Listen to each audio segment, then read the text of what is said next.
오늘은 선악과 1, 선악과 이야기의 기본 모순, 이런 제목으로 말씀을 드리겠습니다. 그동안 신에 대해서 한 17개 그 강의를 했는데요.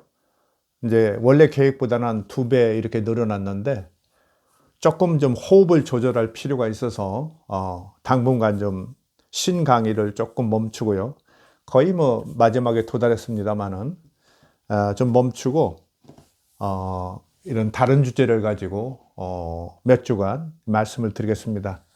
뭐 다른 주제라기보다 선악과입니다. 선악과 이야기를 가지고 집중적으로 한번 좀 말씀을 드릴까 합니다.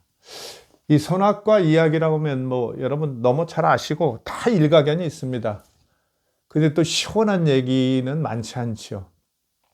모르겠어요. 저 자신도 뭐 얼마나 그 대단한 얘기를 할지는 모르겠지만은 어쨌든 이제 그 신화에 많은 관심이 있었고 그 설화 같은 건 한국 고대 설화 같은 데 논문도 많이 쓰고 그랬는데요. 이렇게 오랫동안 신화 문제를 가지고 씨름했기 때문에 역사학자는 이런 성경에 나와 있는 선악과 이야기를 어떻게 이렇게 분석하고 바라보고 있나, 이런 것을 이제 여러분께 한번 이제 전해드리는 그런 기회가 될 것입니다. 여러분이 그렇죠. 뭐 여기 듣는 분들도 그럴 텐데 성경에 나오는 그 옛날 이야기들 이런 거 보면 이게 진짜 사실인가 아닌가, 이거 좀 궁금할 겁니다. 더군다나 이런 선악과 이야기 이런 건 아주 내용이 막 극적이죠. 뭐 하나님도 나오고 아담과 하와도 뭐 이렇게 바로 막 창조되는 그런 역사도 있고요. 그 다음에는 그 뱀이 나와서 또 유혹하고 막 말을 하고 이런 거 보면은 아주 극적이죠. 그리고 뭐 영생나무 이런 것도 좀 나오고요. 그래서 이제 많은 관심이 있고 그런데 뭐 그냥 이렇게 성경 말씀 하나하나를 그대로 문자 하나를 다 사실이라고 보는 분들, 틀림없다고 보는 분들이 꽤 이제 우리나라 사회에는 아직도 많이 있는데, 한국 기독교인들 중에는 이렇게 설화, 신화, 이제 신화나 전설, 민담 이런 걸 합쳐서 이제 설화라고 하는데요. 되게 이렇게 성경에 나온 신화를 그렇게 일반 학자들, 저 같은 역사학자나 신화학자들이 그대로 사실이라고 믿는 경우는 없습니다. 없죠. 어떻게 그 먼 옛날, 더군다나 이제 창조할 부근에 있었던, 인간 처음 나온 부근에 있었던 이야기가 어떻게 사실로 그대로 묘사되고 전해지겠습니까?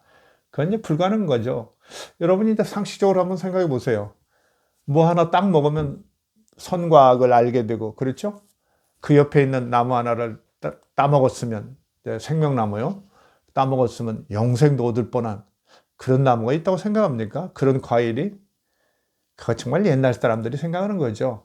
그러니까 우리는 이제 요새날 아주 이제 그 지식도 많이 늘어나고, 어떤 이성적인 추론도 이렇게 잘하기 때문에 인과관계를 따진다고 그러죠. 원인과 이제 과정, 결과로서 이렇게 합리적인 이런 해석을 하는데, 옛날 사람들은 뭐 지식도 많지 않고 그렇죠. 뭐 지성적 활동을 하지 않기 때문에 어떤 그 사건, 현상이 일어날 때 그것을 아주 그렇게 원인과 과정, 결과를 따져서 얘기한다는 건 거의 불가능한 거죠. 그러니까 이분들은 이제 어떤 특별한 일이 일어나고 그러면 이런 것들 뒤에 자기들이 알 수 없는 어떤 힘이 있구나, 설명할 수 없는, 이해할 수 없는 힘이 있구나, 혹은 이해할 수 없는 어떤 존재가 있구나, 아주 위대한 존재가 있어서 이 일을 이렇게 이루어준다, 이렇게 생각한 거죠. 그래서 많은 뭐 저 농경 제사도 지내고 뭐 그런 거 아닙니까? 그래서 뭐 전설도 생기고 뭐 신화도 생기고 그러는 건데, 그렇게 뒤에 있는 어떤 위대한 힘이나 정말 그런 거룩한 대단한 어떤 존재, 신이겠죠? 이런 것을 생각하면서 설명을 해왔던 거죠. 그러다 보니까 뭐 설명 자체는 아주 뭐 어떻게 보면 단순 명쾌한 면도 있지만, 오늘날 우리가 그 얘기를 보면서 이게 사실이다, 이렇게 얘기하는 그런 일반 학자는 없습니다. 뭐 신학자들 중에도 뭐 그대로가 사실이라는 사람이 요새 날 얼마나 있을지 모르겠지만, 여전히 이제 뭐 일반 신도들이나 목사님들, 이런 사제들, 이런 분들은 이제 이거 사실처럼 이렇게 말하고 그러죠. 그래서 이제 교회 가면은 이 선악과 사건, 이것이 결국은 인간이 가지고 있는 뭐 자유의지의 선택에 의한 인간의 그 첫 번째 죄악이다. 그래서 원죄라고 그러죠. 첫 번째 죄악이다. 그래서 인간이 이렇게 죽게 되고 뭐 힘든 노동을 하게 되고 여자는 산통을 겪고 막 이런 일이 있었다. 뭐 이러고죠. 그리고 영생도 놓쳤다. 근데 과연 그런가? 이제 일반 그 신화학자랄지 이렇게 종교학자들, 특히 역사학자들이 이 신화를 볼 때는요, 그렇게 본래의 어떤 그 팩트를 찾는다는 건 불가능하게 생각하고요. 저 같은 역사학자들은 이제 어떤 역사적 진실을 찾는다고 할 때는 그 신화가 이야기하고자 하는 것, 이야기하고자 하는 내용, 그걸 이제 진실로 보는 겁니다. 아주 오래된 이야기인데 거기서 어떤 사실 자체를 찾아내고 복원한다는 건, 입증한다는 건 불가능하기 때문에 그 이야기가 무엇을 말하려고 하는가, 그 듣는 사람들에게, 그 청중들, 세상 사람들에게 무엇을 전하려고 하는가, 그것을 이제 그 진실이라고 보는 겁니다. 그래서 저도 이제 그런 관점에서 지금 이야기를 이제 시작을 하는 겁니다. 정말 선악과 이야기의 역사적 진실 찾기인데요. 이제 선악, 죄, 이런 것을 우선 좀 간단히 보겠습니다. 우리가 선이라고 하면 뭐 가치 있고 의롭고 뭐 아름답고 좋은 거, 뭐 아주 그냥 좋은 건 다죠. 근데 이제 성경에서는 이제 여기서 미가서 6장 8절에 보면 여호와께서 내게 구하시는 것은 오직 정의를 행하며 인자를 사랑하며, 인자는 이제 남을 사랑하고 이렇게 가엾게 여기는 그런 마음이죠. 겸손하게 내 하나님과 함께 행하는 것이니라. 그래서 정의, 인자, 하나님과 함께 행함. 그 다음에 시편 54편 6절에 보면은 여호와여 당신의 주님의 이름이 선입니다. 그래서 하나님 자체를 선이라고 그래요. 그래서 이제 마가복음 10장 18절에는 예수님이 어떤 사람이 와서 선한 선생님, 그러니까 나보고 그런 말 하지 말아라. 선한 분은 오직 하나님 한 분뿐이다. 이렇게도 얘기하죠. 그래서 이제 성경에서 말하는 선은 하나님 자체가 선이라고도 보는 거고, 하나님의 뜻을 믿고 따르고 동행하는 거. 그렇죠? 그 명령, 규례 이런 걸 다 지키는 거, 율법 지키는 거. 이런 것을 선한 일로 보고 있죠. 악은 선의 반대입니다. 말할 것 없죠. 해로운 거, 손해를 끼치는 거, 이런 거죠. 근데 악에는 자연의 악과 인간의 악이 있다. 되게 그렇게 말하죠. 그렇죠. 뭐 폭풍이랄지 태풍, 지진, 막 해일 이런 거 참 우리가 무시무시한 그런 무서운 존재죠. 그건 이제 자연의 악이죠. 그 다음에 인간의 악은 물론 인간들이 갖고 있는 이제 악성, 그런 거 있죠. 남의 걸 큰내 빼앗아야 하고, 그렇죠. 약한 자를 보면 뭔가 해코지하려고 하고 꼭 그것을 자기 걸로 만들려고 하는 사람들 있죠. 경쟁심에 막 아주 사로잡혀서 평생을 앓는 사람, 그냥 돈에 그냥 매여서 또 평생을 또 앓고 있는 사람, 그런 사람들이 있죠. 그런 거 보면 조금 그리고 남을 돕는 것보다도 해코지하는, 최근에 보면은 무슨 입양한 어린이를 해코지하고 그러는 젊은 부부들, 이런 사건들을 보면은 인간에게도 악이 있구나, 막 이런 거 좀 느껴지죠. 그래서 이제 악은 옛날부터 그 철학자들 이런 분들도 그랬죠. 악은 뭔가 존재로서 실제하는 거 아닌가, 혹시. 그만큼 악이라는 것은 좀 두려운 어떤 대상으로 봤던 겁니다. 근데 성경에서는 뭐 악은 하나님의 의도나 목적에 반하는 거, 안티죠, 반대하는 거, 하나님에 대해서 거역하고 저항하고 회방하고, 그렇죠, 무시하고, 이런 것들을 이제 악이다, 이렇게 보는 겁니다. 죄는 악하고도 깊이 관계가 있죠. 규범, 도덕, 법률을 위반하는 걸 우리가 일반적으로 그 죄라고 그럽니다. 그리고 악한 행실, 악행을 또 죄라고 그러죠. 그래서 여기서 이제 죄와 악이 이렇게 연결됐는데요.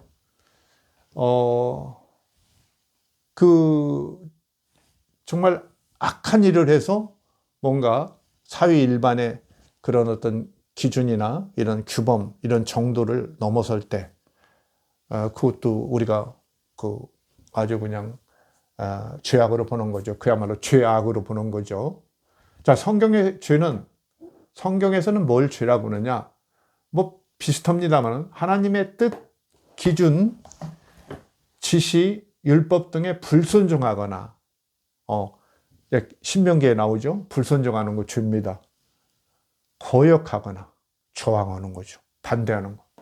그 다음에 이게 미달되는 것도 죄라고 봅니다. 이 성경에서는 예를 들면 이제 신명기에 보면은 율법을 모두 다 지켜라. 그래야 의롭다고 그랬어요. 그럼 예를 들면 뭐 100가지가 있는데 90가지만 지키고 10가지 안 지켰다. 그러면 다 지킨 게 아니에요. 그 미달된 거죠. 미달된 것도 죄로 봅니다. 죄로 봐요. 그래서 이렇게 성경에서의 죄는 이렇게 하나님을 기준으로 이렇게 순종, 절대적인 순종을 요구하는 그런 거죠. 우리가 이걸 이제 뭐 좀 간단히 이렇게 전제하고 선악과 이야기를 좀 보도록 이렇게 하겠습니다. 그 줄거리를 약간 제가 이제 좀 추려봤는데요. 사실 창세기 1장 29절에 보면 이제 앞에인데 선악과 이야기가 아니죠. 거기에 보면은 모든 과일, 씨 있는 모든 채소와 그 과일 열매는 다 먹어라. 먹어도 좋다. 이런 구절이 하나 있는데 선악과 이야기하고 직접 연결되는 건 아닙니다만은 참고는 좀 하시기 바랍니다. 자, 이제 본격적으로 선악과 이야기를 좀 해보죠. 에덴 동산 한가운데 생명나무와 선악을 알게 하는 나무가 있다. 이것이 이제 창세기 2장 9절이에요. 우리가 이제 선악과 이야기는 창세기 2장 4절부터 시작해서 3장까지 가거든요. 근데 그 2장 9절에 보면 이제 중요한 얘기만 하는 겁니다. 제가 내용만. 동산 한가운데, 에덴 동산 한가운데 생명나무와 선악을 알게 하는 나무가 있다. 생명나무라는 건 이제 나중에 알게 되죠. 영생을 할 수 있는 열매를 맺는 나무예요. 근데 그냥 처음에는 여기 이렇게만 한번 나와요, 불쑥. 생명나무와 선악을 알게 하는 나무가 있다. 아주 중요하게 여기죠. 선악을 알게 하는 나무예요. 선악의 나무가 아닙니다. 그걸 먹으면 선하게도 되고 악하게도 되고 이런 게 아니라 선과 악을 알게 하는 나무예요. 이건 선한 행위고 이건 악한 일이다. 이걸 알게 하는 나무라는 겁니다. 알겠죠? 이 이름이 갖는 그 뜻도 아주 의미심장한데요. 그건 다음 시간에 뒤에 강의할 때 좀 더 말씀을 드릴 겁니다. 이 두 나무가 있다. 이 선악을 알게 하는 나무가 통칭 선악과입니다.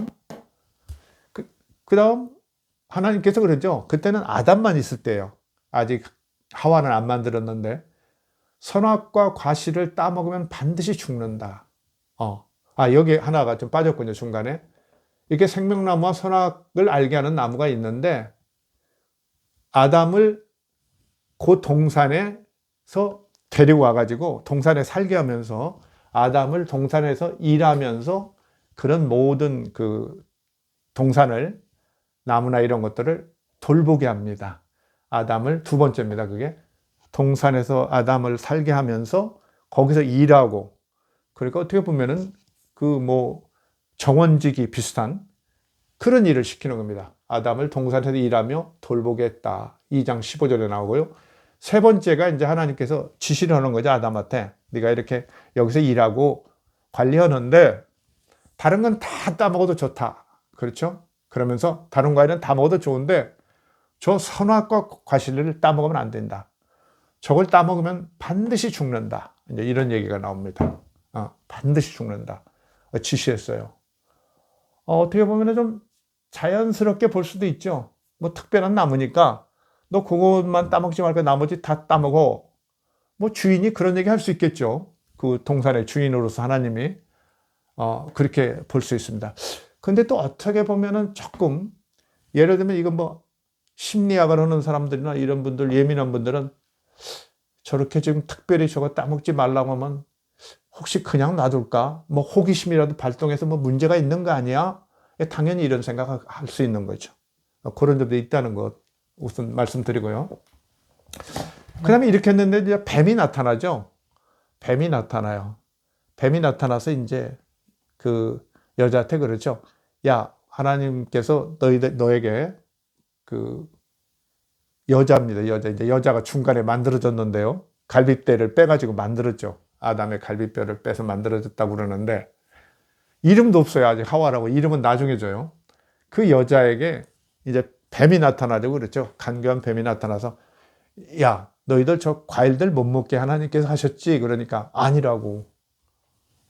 모든 거 다 먹어도 좋다고 했다고. 그런데 이제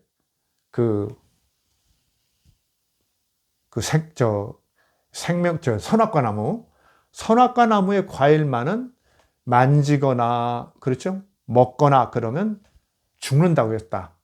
그러니까 이제 아담이 하와한테 잘 전달한 거예요. 뒤늦게 만들어졌지만.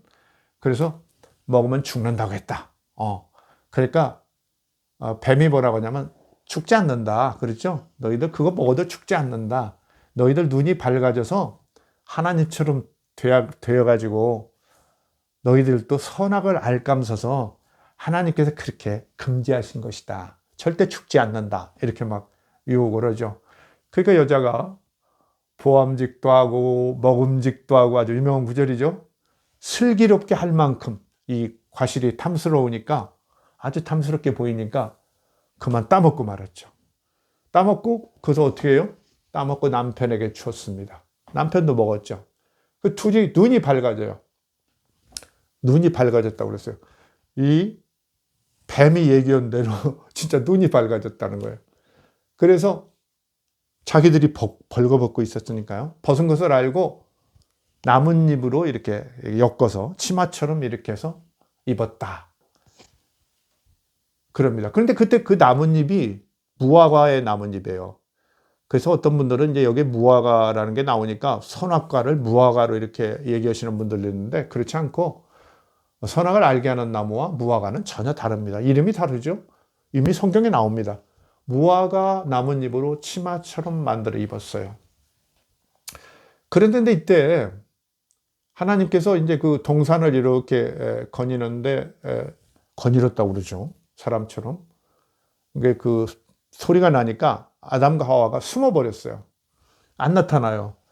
그러니까 하나님이 이제 아담을 이제 부르죠. 어디 있냐고 부르니까 이 사람이 뭐라고 대답하냐면은, 저희가 벗었으므로 두려워하여 숨었습니다. 이렇게 얘기하죠. 벗었으므로 하나님이 두려워서 저희가 숨었습니다. 이게 벗은 것이 부끄럽고 죄라는 죄의식이 이미 발동하고 있어요. 그죠? 하나님을 두려워해요. 하나님과 거리가 있는 거죠. 내가 하나님의 지시와 명령을 어겼어. 내가 옳지 못한 일을 했어. 이런 죄의식이 이미 발동하는 거죠. 그야말로 어떻게 보면 선과 악을 분별하는 그 분별력이 지금 작동하기 시작한 거예요. 벗었으므로 하나님이 두려워서 저희가 숨었습니다. 이렇게 얘기하죠. 아니 뭐 에덴 동산에 아무도 없고 뭐 자기들 부부만 있고 뭐 이런데, 하나님은 뭐 영적인 존재시니까 어떻게 됐는지는 모르지만 뭐 벗은 게 그렇게 부끄러울까 이렇게 생각할 수도 있는 거죠. 그런데 사실 이게 이스라엘에서는 전통적으로 벗는 것을 남에게 보이는 거나 남의 벗는 것을 적극적으로 보는 행위, 이런 것을 죄악시했어요. 그래서 우리가 이제 창세기 9장 22절부터 24절에 보면은 그 홍수 사건이 끝난 다음에 노아가 이제 포도나무를 심어가지고 이제 그 포도즙을 짜가지고 포도주를 마셨죠. 발효해서 마셨는데 취해가지고 벌거벗고 누워 있었는데, 그 아들 셋 중에 둘째 아들 함이라는 사람이 아버지가 벗고 있는 것을 와서 쳐다보고는 그것도 나가서 저 형하고 동생한테 얘기했다는 거 아닙니까? 그래서 나중 이제, 그런데 이제 다른 형제들은 그걸 안 보고 뒤로 돌아서서 이제 아버지 옷을 갖다가 하체를 가려줬다고 그래요. 그 나중에 술 깬 다음에 그 사실을 알고 이제 노아가 노발대발했어요, 정말. 그러면서 이제 둘째 함에 대해서 막 저주를 퍼붓죠. 그런데 이 함이 이제 누구냐면은 가나안 족속들의 조상이에요. 원래 그 가나안 족속들은 어때요? 이스라엘 민족이 쫓아낼 대상이죠. 사실 그것과도 연결시켜서 그때 막 저주를 이미 퍼붓습니다. 그래서 둘째 너 함은 이제 형제들을 섬기게 될 것이다. 막 이러고 그러면서 이렇게 저주를 합니다. 이만큼 벗는 행위, 그걸 적극적으로 보거나 이런 것들을 죄악시하는 거죠. 그 민족에 따라 달라요. 아시죠, 여러분? 옛날 그 고대 그리스에서는 그 김나지움이라고 일종의 체육시설에서 뭐 일종의 학교 더하기 이제 체육관인데 거기서 청소년들 뭐 운동하고 그럴 때 어때요? 뭐 레슬링이나 이런 거 할 때는 소년들은 다 벗어요. 빨가벗고 옵니다, 운동을. 예, 아주 빨가벗고예요. 그래서 나중에 이제 그 BC 3세기나 BC 2세기쯤에는 그 유대인들, 귀족들이 일부가 그런 그 그리스인 학교 같은 데 이제 다니게 되는데, 김나지움에 이런 데 다니고 되는데, 자기들이 이제 할례를 했기 때문에 포경 수술을 한 거죠. 그걸 아주 부끄러워했어요. 그리스 사람들은 이제 손을 안 댄 걸 아주 아름답게 여기기 때문에 오히려 그 포경 수술한 것을 역으로 없애는 그런 어떤 시술을 한다는 얘기, 이런 것들이 나중에 또 나오고 그럽니다만은 어쨌든 벗은 것에 대한 죄의식을 가지고 있었다는 걸 알 수 있죠. 그저 하나님께서 이제 아주 노발대발하시죠. 그러면서 뱀에 대해서 이제 저주를 아주 퍼붓죠. 그러면서 너는 저주를 받아서 평생 땅바닥이나 기고 흙을 먹고 막 이러죠. 그리고 여자의 후손들, 그 인간들이죠. 인간들이 네 머리통을 짙게 해서 죽일 것이다. 그리고 너는 또 사람들의 발 뒤꿈치를 물어댈 것이다. 막 이럽니다. 뱀에 대해서 저주를 많이 퍼붓습니다. 그 다음에 이제 그 사람에 대해서 또 책임을 묻죠. 그러면서 이제 아담과 하와에게, 이때는 하와는 아닙니다만은 아담과 여자에게 죄의 값을 물어서 저주를 또 말씀하시죠. 그래서 여자는 이제 잉태의 고통을 가중할 것이며 산고가 클 것이다. 그리고 남편을 사모하면서 남편의 지배를 받아야 할 것이다. 막 이렇게 얘기합니다. 그러면서 이제 아담에게는 땅이 저주를 받아서 엉겅퀴를 내고 막 많은 거친 풀도 내고 그래서 너 힘들어 죽을 것이다. 그거 다 헤치면서 살아가려면. 그러면서 네가 풀을, 채소 같은 것을 이렇게 해서 먹을 것이다. 그러면서 너는 고된 노동을 평생 해야 먹고 살 것이다. 그래서 결정적으로 이 얘기가 나오죠. 너는 흙에서 왔으니 흙으로 돌아가라. 죽음을 선포합니다. 죽음을 선포해요. 근데 여기서 여러분이 조금 아셔야 할 것은 선악과라 원래 과실을 따먹으면 그때는 반드시 죽으리라 했는데 지금 바로 죽지는 않았어요. 그렇죠? 바로 죽지는 않고 하여튼 죽음을 선포한 것도 이제 무지하게 운명적이고 참 가혹한 처벌이지만 그래도 어떻게 보면은 이 지금 선악과 이야기를 이렇게 만들고 편집한 이런 사람들은 그나마 지금 조금 하나님께서 너그럽게 해주는 것처럼 이제 이렇게 지금 나가고 있어요. 바로 죽이지 않고 그래도 이 정도 고통만 주고 죽는 건 원래 약속이니까 죽는데 그래도 생활을 하다가 이렇게 죽고 애도 낳고 이렇게 하는 거, 이런 모습을 조금 보여주는 듯한 그런 게 있죠. 어쨌든 정말 사리 분별도 못하는 최초의 우리 조상들이 이 신화 안에서 말입니다. 정말 아주 그냥 백지 같은 그런 상태인데 경험도 없고 경쟁자도 없고 그렇죠? 사리 분별을 하겠습니까? 근데 그 최초의 어떤 저거 따먹지 말라 했는데 그것이 이제 호기심이 발동하고 더군다나 뱀까지 와서 이렇게 유혹을 하고 그러는 가운데 넘어가 가지고 정말 어린아이 같은 어떤 판단력이나 이런 거, 어린아이만 또 못한 판단력을 가졌을지도 모르는데, 그렇죠? 이런 최초의 그 부부가 엄청난 지금 인간이 갖는 운명적인, 실존적인 어떤 그 처벌을 지금 받고 있죠. 그렇죠? 잉태, 산고, 얼마나 여성이 참 힘든 겁니까? 그 다음에 남편의 지배, 그렇죠? 고된 노동, 그 다음에 결국 죽으리라. 그러면 그거 안 먹었으면 영생할까? 이 이야기로 보면은 그렇죠. 그냥 안 먹었으면 아무 일 없이 진행되겠죠. 그러면 이 이야기도 없었어요. 그렇죠?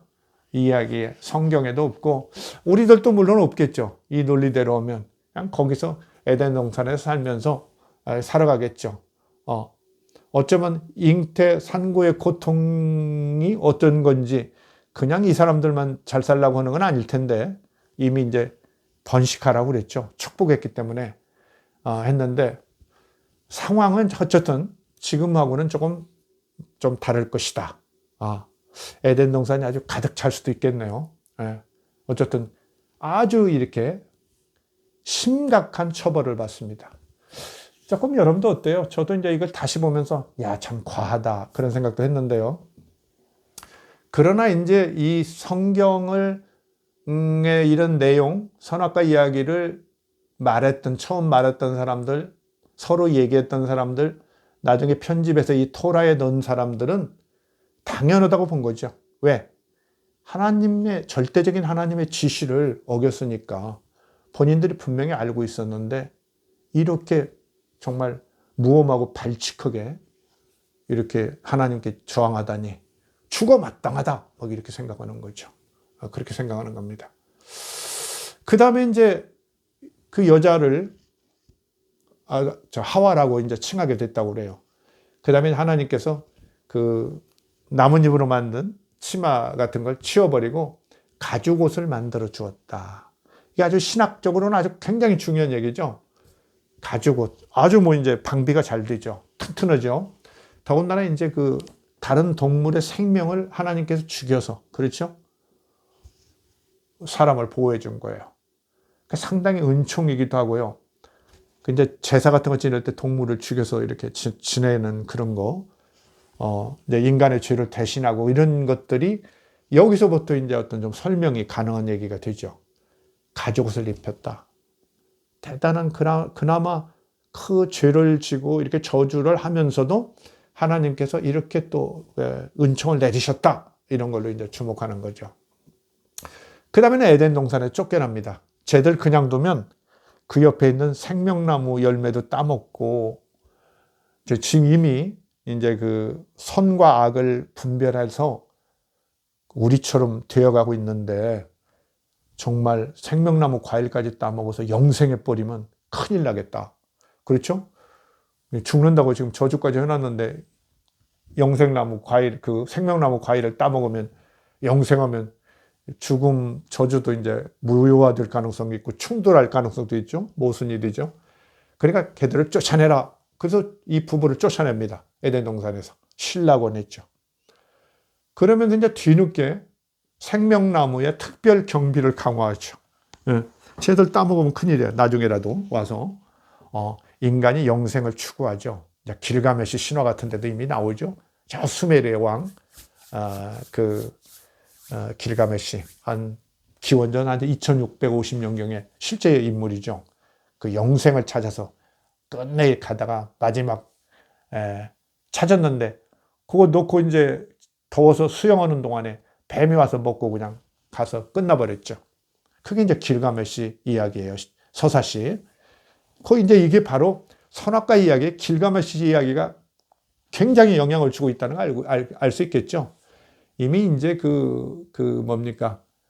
남북구 그런 상태에서도 유대나 그런 북이스라엘 이런 상태에서도 이미 수메르나 이집트, 그때는 이제 수메르가 아니겠지만 아수르, 그 다음에 더 이렇게 올라가면 바빌론, 수메르, 이집트 이런 데의 영향이 절대적이죠.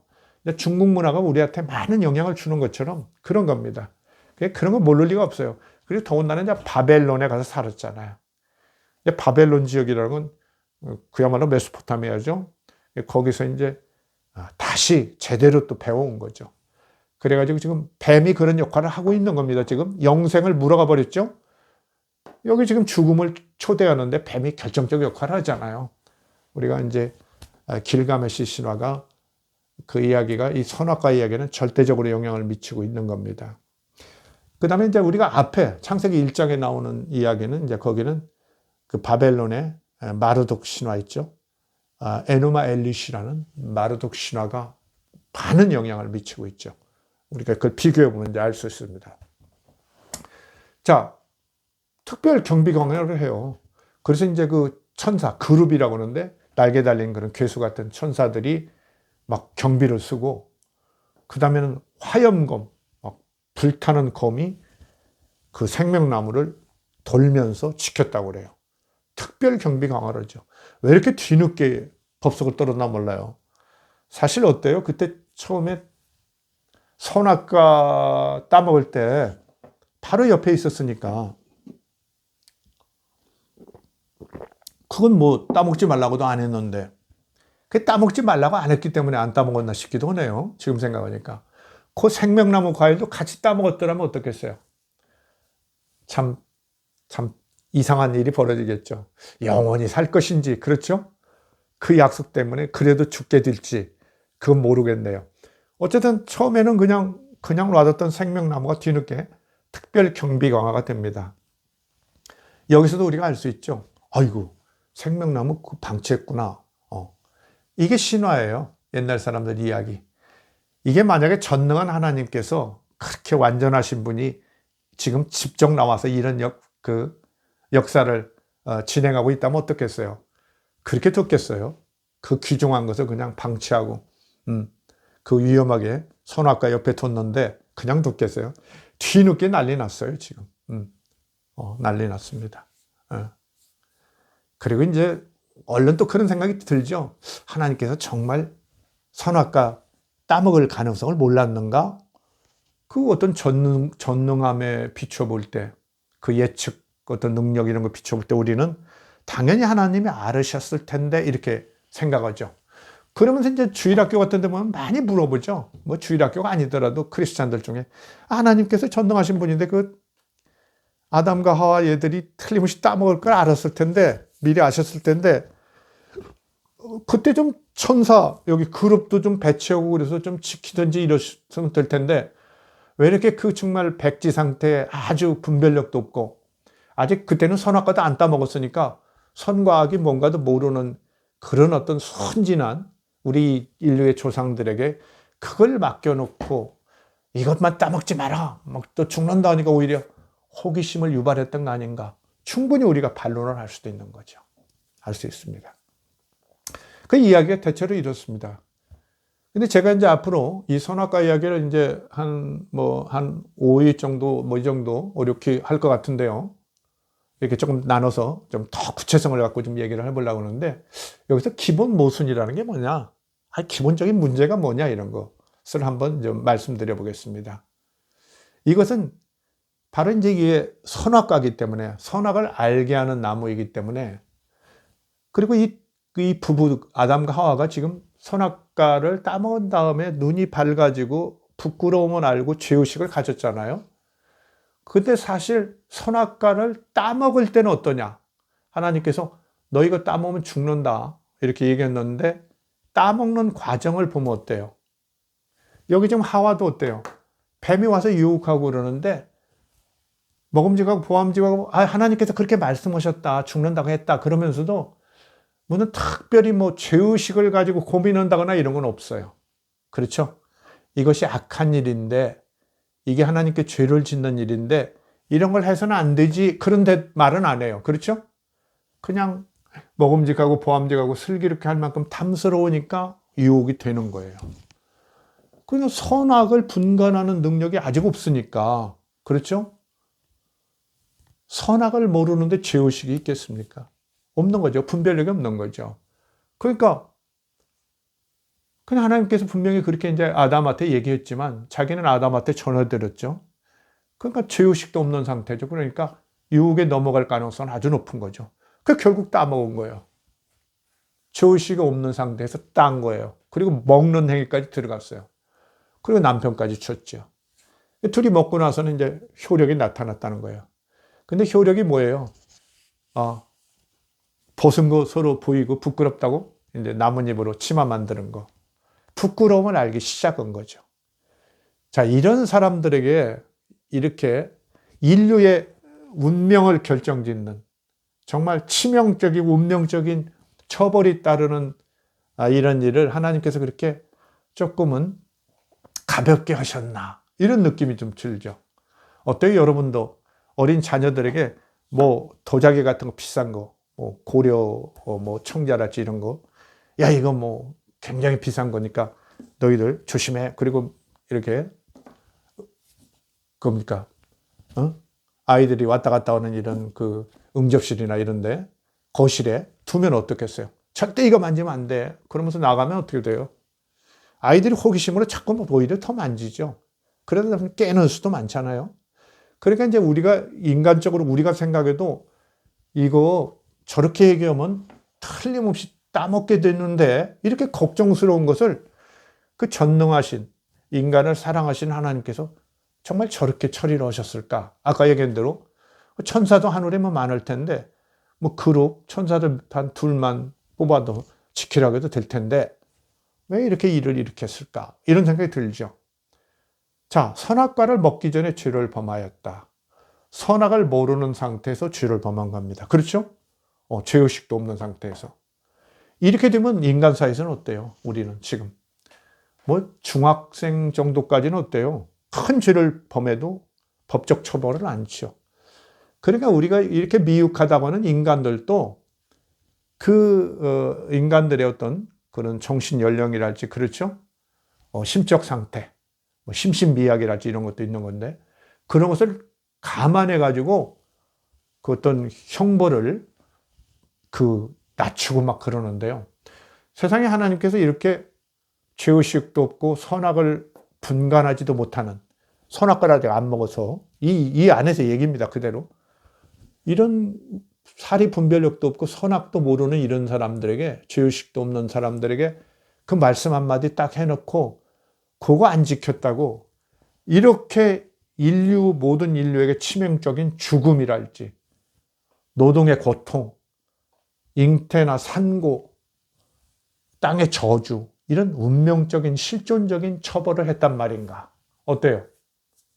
참 문제 아닙니까? 그러니까 분명히 이제 선악을 알게 하는 나무를 놓고 벌어진 일이니까 제가 그렇게 말씀을 드리는 거예요. 근데 선악을 모르는 상태에서 죄를 범한 건 아닌가? 만약에 선악과를 이미 한번 따먹어가지고 용서를 해줬어요. 다시 따먹으면 너 죽어. 이때는 정말 죽는다. 이렇게 하면 우리가 이유를 제기할 수 없죠. 왜? 선악을 그렇게 분별하고, 그죠?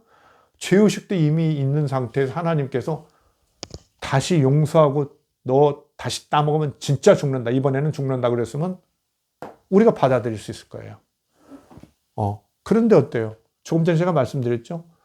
선악을 알게 하는 나무의 과실을 아직 안 먹어서 그 선악을 분별하지도 못하고 죄의식도 없는 아담과 하와에게 이런 인류의 운명적인 형벌을 그 행위로 내렸다는 것은 좀 심하게 얘기하면 유치원생들에게 뭐 사형을 내린 것뿐만 아니라 뭐 대대손손에 무슨 징벌을 내리는 것 같은 그런 느낌이 든다는 거죠. 그래서 이렇게 이 자체에 선악을 알게 하는 나무를 놔두고 벌어진 일에 이 자체 모순이 있다는 거예요. 그래서 이 자체 모순이 있다는 건 뭘 말하냐? 이 이야기가 당연히 하나님께서 역사하신 팩트, 사실이 아닌 것은 분명하고요. 말할 것 없겠죠. 하나님께서 이렇게 진짜 전능하신 하나님 하셨으면 이렇게 엉성하게 일을 벌리겠어요. 그러니까 이건 뭐냐? 이 이야기를 만들어낸 사람들이나 이 토라를 편집한 사람들의 의도가 반영됐다고 볼 수밖에 없어요. 자기들이 생각하는 하나님을 내세워서 자기들이 하고 싶은 얘기를 하려고 하는 거예요. 선악을 알게 하는 나무를 내걸어서 선과 악이 무엇인 것을 좀 알고 특별히 그 하나님의 지시나 명령 이런 것을 지키지 않는 것은 얼마나 치명적인 처벌을 받는가 이걸 강조하려고 하는 거죠. 그래서 이 이야기는 결코 우리가 생각하는 전능하고 자비롭고 그렇죠? 그 언약을 바라면서 하는 그런 하나님의 모습보다는 사람들이 생각하는 특별히 종교적 엘리트들이 생각하는 하나님 상에서 나온 그리고 자기들이 생각하는 하나님 상에서 이런 것도 나오는 거예요. 그 사람들은 하나님을 너무 이제 무섭게 당연히 생각하고요. 엄정하게 생각하고. 그러면서 이제 토라 단계에 오면 조금 하나님의 모습이 또 좀 어때요? 완화되죠. 그렇죠? 그 응보율, 신명기의 응보율만 향하는 게 아니라 용서도 하고 언약을 해서 이렇게 은총을 베푸는 하나님의 모습. 아까 가족옷 같은 거 얘기했죠? 그 다음에 죄를 지금 바로 죽이지 않고 또 살려두는 듯한 그런 말씀은 없습니다만은 이런 뉘앙스, 이런 또 현실이죠. 이런 거 볼 때는 그야말로 이것은 자기들이 생각하는 야훼 하나님을 내걸고 이렇게 지시나 계명, 율법 같은 것을 반드시 지켜야 한다는 것을 사람들에게 그 확실히 인식시키기 위해서 이렇게 만들어낸, 편집해낸 이야기라는 걸 스스로 보여주는 거죠. 그래서 제가 이제 아까 처음부터 말씀드렸지만은 이 역사적 진실은 이런 쪽에 있는 것이다. 하나님께서 정말 인간을 연약한 인간, 어린아이와 같은 아담과 하와, 아무 경험도 없고 백지와 같고 어떻게 보면 나쁘게 표현하면 바보 백치와도 비슷한 이런 순수한 사람들을 놓고 이렇게 인간의 운명을 거는 이런 명령을, 지시를 정말 선악과도 따먹기 전에 아무 분별력도 없는 그런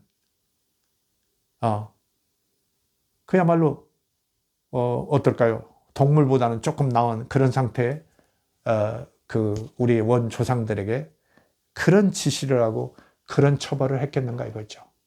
그래서 이것은 정말 고대 사람들이 생각하는, 자기들이 생각하는 하나님상과 그 다음에 자기들이 좀 필요한 그런 계명이나 율법 이런 것들의 그 엄수, 엄격한 그런 지킴, 이것을 사람들이 고지하기 위해서 이렇게 만들어낸 이야기다. 거기서 우리는 이것을 사실로 볼 게 아니라 이들이 뭔가를 전하려고 하는 그 의도에 맞춰서 이 이야기를 보아야 한다. 이겁니다.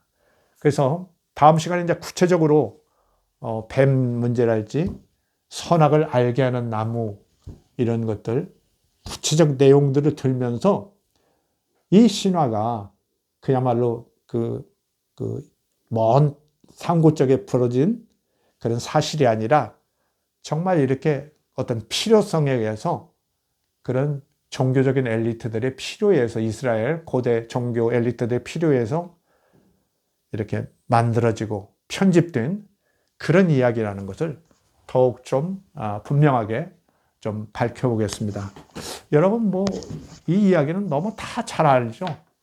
저보다 더 깊은 조예를 가진 분들도 많이 있을 것 같습니다만은 여러분도 좀 같이 생각해 보시고 적어도 이런 선악을 알게 하는 나무 자체에 이런 기본적 모순이 있다는 거 이걸 좀 아시면서 다른 생각도 이것과 더불어서 다시 한번 앞으로 몇 회에 걸쳐서 깊이 생각하고 선악과에 대해서 우리가 좀 보다 조금 진실에 가깝게 요새 말로 표현하면 좀 합리적으로 좀 설명해 볼 수 있는 합리적으로 신화가 설명되지는 않지만 그것이 어떤 것이고 무엇을 얘기하려고 한다는 것은 비교적 합리적으로 설명할 수 있거든요.